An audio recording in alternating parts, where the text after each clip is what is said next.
Olha só, pessoal, a gente começa com a polêmica que vem do Rio de Janeiro. Agentes da Polícia Rodoviária Federal admitem que atiraram por engano em uma jovem de 26 anos na rodovia Washington Luiz, no Rio de Janeiro, na noite de Natal. Os policiais foram afastados. Eles são do serviço administrativo e estavam na rua em escala de Natal. Polícia Federal investiga o caso. 5 pessoas e um cachorro estavam no automóvel. A mãe da vítima afirma que os agentes deram mais de 30 tiros contra o veículo. Eduardo Costa, bom dia para você. A gente começa essa quinta-feira, então, com essa história que vem do Rio de Janeiro, se tudo isso aconteceu mesmo, 30 tiros contra um veículo, algo de muito sério. Os policiais desconfiaram desse carro. Bom dia. Bom dia para todo mundo. Júlio, nesse tipo de ocorrência, a gente tem que ter uma certa cautela de alguns dias para poder avaliar a situação e não falar muita bobagem. Porque pouca bobagem a gente sempre acaba falando. Mas foi tão evidente, foi tão cruel, tão incompetente, tão mal feito, que primeiro veio o porta-voz, disse, estamos investigando. Depois veio o chefe, erramos. Depois veio o Ministério Público, afasta. E por fim a gente toma conhecimento de que os próprios policiais admitiram que atiraram por engano. Como é que você atira num carro em movimento sem que haja... Porque a frase mais conhecida nesses casos é: os policiais responderam à injusta agressão. Não tinha arma no carro, o condutor e chefe de família sequer tem arma. Foi um desastre sem precedentes. E isso nos leva a pensar em outra coisa. Você tem, dentro das corporações, as diversas unidades. Caso da nossa Polícia Militar. Você tem uma companhia que cuida do Palácio, outras companhias que cuidam dos bairros. Você tem um batalhão Rotan, que é para enfrentar o crime organizado. Cada um na sua, cada um com uma preparação. Aí pega os caras que fazem serviço lá dentro da administração, né? Serviço administrativo, fala assim, vai pra ronda. Empolga, mata, acaba com a carreira e acaba com a vida da família. Ô William Travassos, essa polêmica vem lá da sua terra, do Rio de Janeiro. Bom dia. Bom dia, Júnior. Bom dia, bancada. Bom dia aos ouvintes da Itatiaia. Bom, acho que o Eduardo resume, é uma tragédia o que aconteceu, mas a gente tem que ir para o local onde aconteceu isso, né? A investigação, ela vai tentar desvendar o que motivou o disparo. Num primeiro momento, você pega uma equipe que está no administrativo e coloca na pista numa escala de plantão. Teoricamente, essas pessoas estão preparadas, são policiais federais. É claro que na Washington Luiz ela tem um índice de roubo de carga, de carros, de troca de tiros. Ali é um inferno, cruzando a Baixada Fluminense no Rio de Janeiro. Quem pilota e passa por ali sabe que o módulo de pilotagem muda completamente em função da periculosidade, do risco que é andar naquela via. Então você tem, na investigação, a tentativa de descobrir se realmente é verdade que um pouco antes, né, desse local onde aconteceu o disparo, uma outra equipe da PRF foi alvejada quando estava, ou melhor, foi atacada quando estava prestando socorro por um carro. Isso a investigação vai tentar provar. Você tem um policial que de repente no rádio já estava no estado de atenção. Ele vem na rodovia, houve um disparo, tem um carro que está com uma película de proteção, ele não consegue enxergar o que está ali e ele efetua o disparo e acaba atingindo uma jovem que não tem nada a ver. Ô, gente, a Polícia Rodoviária Federal, ela já mudou o seu modo de operar há muito tempo. O NOI, o Núcleo de Operações Especiais, enfim, ali você tem uma equipe especializada para enfrentamento ao crime. O que me assusta não é só o caso da PRF, é a situação de insegurança como um todo no Rio de Janeiro, seja na Washington Luiz, na Avenida Brasil, na Dutra, no Arco Metropolitano, e esses casos vão se repetir, porque nós estamos vivendo uma guerra que ainda não foi declarada. Nós estamos no estado de tensão absurdo, policiais estressados, nada justifica, mas é um caminho sem volta. Esse conjunto de erros, ele tem que ser também dividido com as outras autoridades do Estado brasileiro que estão deixando o Rio de Janeiro morrer agonizado com tamanha violência que atinge aquela população.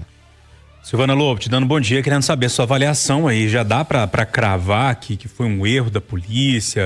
Você acompanhou esse caso? O que você consegue trazer pra gente assim da sua avaliação de quem trabalha, né? Quem opera o direito? Bom dia. Bom dia, Júnior. Bom dia a todos. Bom dia aos ouvintes. Como já foi dito aqui, a tragédia é lamentável, né? e que poderia ser evitada? Poderia ser evitada, mas para isso nós temos uma série de circunstâncias para que pudesse ser evitada. Observando o caso em si, Travassos já levantou, Eduardo falou a mesma coisa.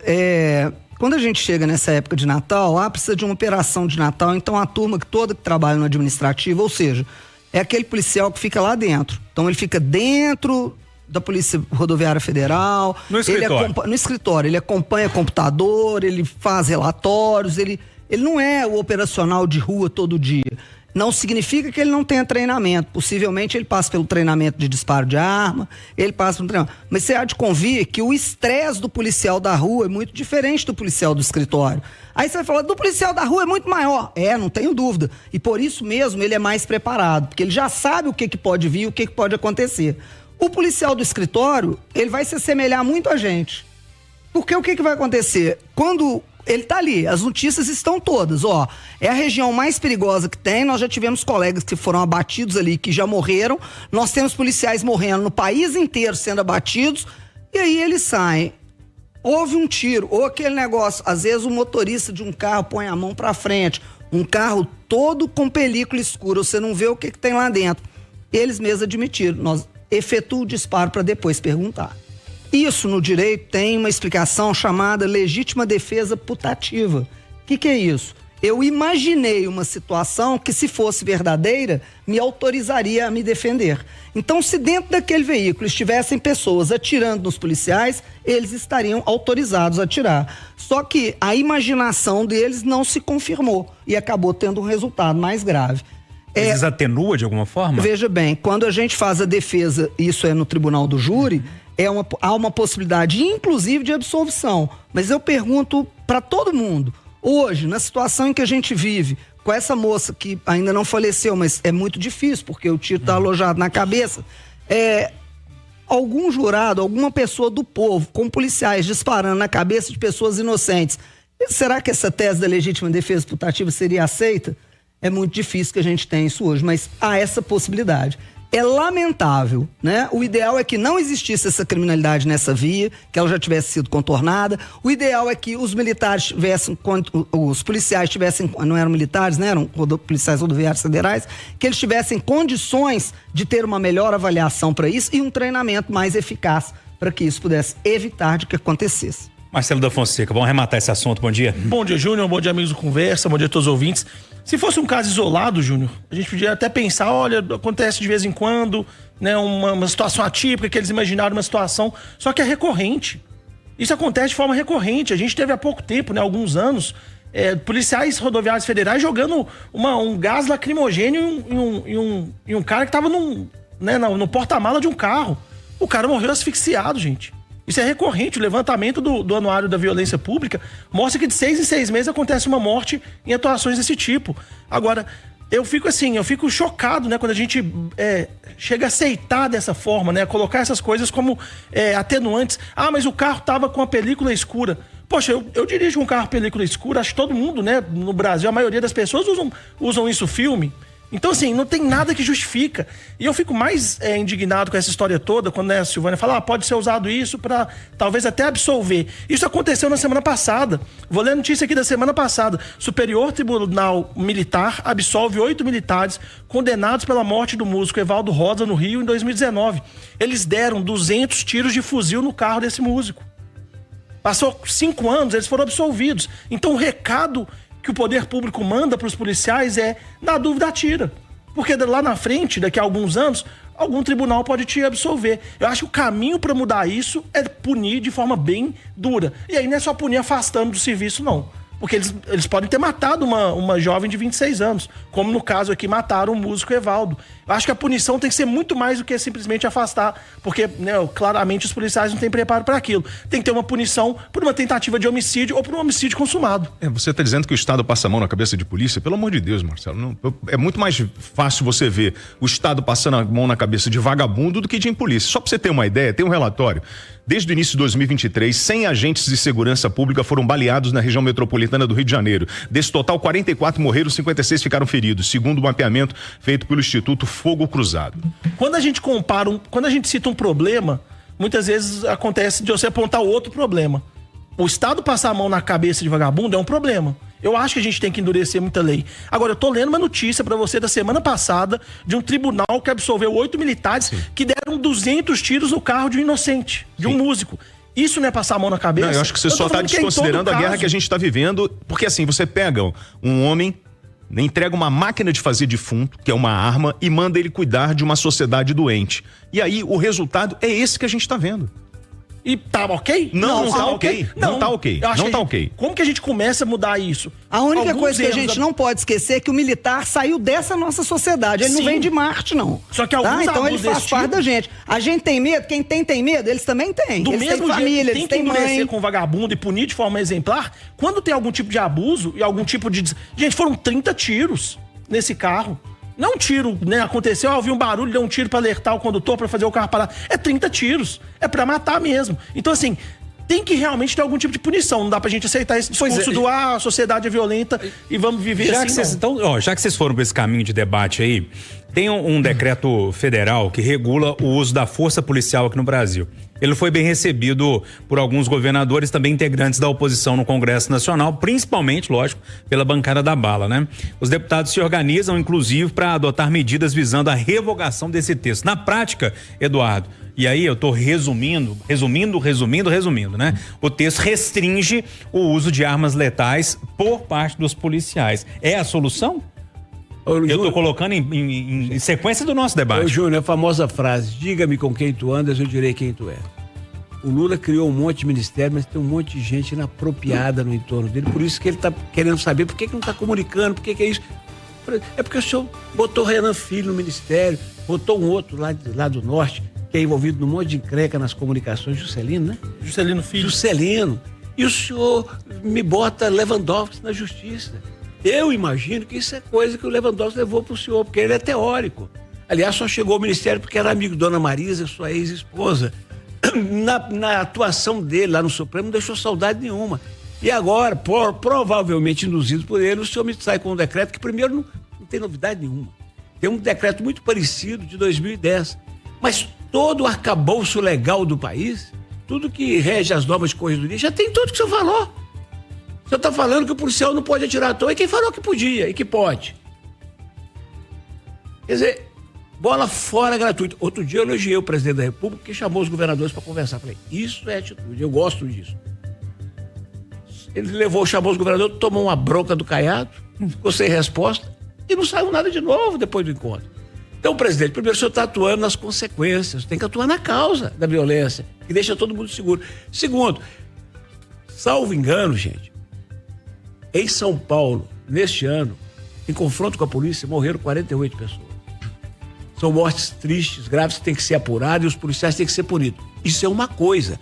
Agora, daí você colocar freio, bordaça em todos os policiais primeiro instante dos federais, né? Porque está valendo para eles, mas ele sugere que se os estaduais não forem atrás, não vai ter verba para segurança. Ora, ô presidente, uma coisa é o senhor dar uma canetada que o Lewandowski pediu, outra coisa é o senhor estar num beco escuro, 3 da madrugada, e o senhor viu algo brilhar e o senhor dá um tiro no cara. O sargento Roger Dias, presidente, foi fazer o certo, o que o senhor preconiza, que os direitos humanos preconizam, que o Lewandowski quer. Ele foi abordar um vagabundo com uma ficha sugérrima de perto, tomou um tiro na cabeça e virou tristeza maior na história de Minas Gerais. Então, ô presidente, aqui, gente, vamos pensar em coisas mais concretas, mais sérias. Sabe, eu já falei 200 vezes, Júnior, só mais uma vez. Coloca a câmera acoplada na farda do policial e diz para ele o seguinte: quando você for ligar para a esposa, você está parado num lugar esperando ser acionado, for ligar para sua esposa, liga a câmera. Aconteceu algo que você precisa agir, liga a câmera. Foi acionado para entrar na ocorrência, liga a câmera. E nós vamos ter um mundo melhor a partir de uma providência que parece ser localizada, mas que ajuda. Tudo, Júnior, que for feito para dar mais segurança ao policial bom e para pôr na berlinda o ruim, vale, porque nós temos uma caixa de 50 tomates, só tem um que é podre. 50 não. De 5 mil tomates, só um que é podre. Tira ele, mas não compromete o trabalho dos outros. Não. Coisa de teórico de gabinete, Júnior. O Caiado, que o Eduardo citou aqui, Silvana, governador de Goiás, disse que o governo federal está entrando numa responsabilidade que é do governo do estado, que é a questão da segurança pública. O Vanês também lá do Distrito Federal também tá pé da vida com o governo federal. É para isso tudo? Olha, Júnior, na vontade, eu tô entendendo que a vontade dos governadores é aparecer. Sabe por quê? Exatamente para falar que é contra o governo federal. Por um simples motivo. Esse decreto inventou a roda. O que ele fala? Quando houver a arma letal só pode ser utilizada quando os demais meios não forem suficientes. Quais são os demais meios? A verbalização. Quais os demais meios? O cacetete. Quais os demais meios? A arma de choque. Quais os demais meios? A bomba de gás lacrimogênio, né, de efeito moral. E, por fim, quando não tiver jeito, é a arma letal. Eu entrei na polícia, né? Eu comecei a estagiar na polícia em 1991. Desde lá que isso sempre foi assim. Não pode dar tiro em quem estiver dirigindo. Nunca pôde. A não ser que quem está dirigindo venha com a motoca com a revólver em cima de mim. Aí não é a motoca, aí é o revólver que eu vou dar tiro. Então nunca pôde fazer isso. Isso nunca pôde dentro da polícia. Então, simplesmente, a invenção da roda é regulamentar uma coisa que já está. Pode procurar os cadernos doutrinários de todas as polícias militares do estado, do Brasil inteiro, que isso vai estar escrito lá. Então, não tem nada de diferente do que aconteceria hoje. E outra coisa, todo policial tem que ser treinado. Olha, não diga, é verdade? Não me diga que o policial tem que ser treinado. Todo mundo tem que ser, gente. Se amanhã eu vou assumir uma função lá dentro da defensoria que eu nunca assumi, eu preciso ser treinada para ela. Eu tô lá, curso de 54 defensores públicos, treinando os caboclos para eles poderem assumir as funções. Funciona desse jeito. Então, gente, é a discussão do nada em cima do nada. Isso tudo já existia, inventar a roda. Marcelo, tem 2 minutinhos para dividir entre você e o Travassos, hein? Vamos lá. Eu concordo, né, que já está previsto na legislação, já tem já tá tudo na teoria, já está tudo explicado. Só que você publicar um decreto reforçando diretrizes que estabelecem exatamente isso, talvez escancaram que o que estava definido não estava sendo cumprido. E aí a gente tem os casos diariamente, a gente está falando de um caso aqui hoje, de que as regras não estavam sendo cumpridas. Então o decreto, na verdade, eu acho que o objetivo é reforçar uma coisa que é óbvia. E aí a gente vive num país que realmente é uma coisa de louco, né? Aqui é o poste que mija no cachorro, né? Quer dizer, você tem a lei, ela tem que funcionar, só que ela não funciona. Então o governo tem que reeditar a lei e fazer um novo decreto com as diretrizes para reforçar uma lei que já deveria funcionar. É o retrato do Brasil hoje. Se for reforçar tudo que não funciona no Brasil, haja decreto, hein, gente? Nossa Senhora. Fecha a prosa aí, William. Não é legítimo o uso de arma de fogo em 2 circunstâncias: contra pessoa em fuga que esteja desarmada ou que não represente risco imediato de morte ou lesão para policiais ou terceiros, e contra veículo que desrespeite bloqueio policial em via pública, exceto quando houver risco de morte ou lesão. Então faz o seguinte, policial, primeiro você toma uma caroçada para depois você reagir, porque no caso do Sargento Dias, muito bem lembrado por Eduardo, tinha um homem em fuga que só meteu a mão na arma que estava escondida na cintura dele quando o policial se aproximou. E aí você faz o quê? Ele deu ordem de parada, não parou, e ele foi se aproximar. Quando ele coloca a mão naquele bandido, o bandido saca e tira a vida do policial. Então eu vou dizer uma coisa para os meus amigos policiais: rapaziada, é melhor ser julgado por 7 do que carregado por 6. Bora trabalhar, que tem muito vagabundo na rua, principalmente nesse fim de ano. De acordo. Ponto final, nosso Conversa de Redação, que teve os jornalistas Eduardo Costa, William Travassos, Marcelo da Fonseca e a defensora pública Silvana Lobo. Diga, Edu. Para ressaltar os que foram pra página da Silvana para falar, pô, Eduardo derrubou o Júnior e o Travassos. Você tentou. Ainda não foi dessa vez. Ele tentou, viu, gente? Agora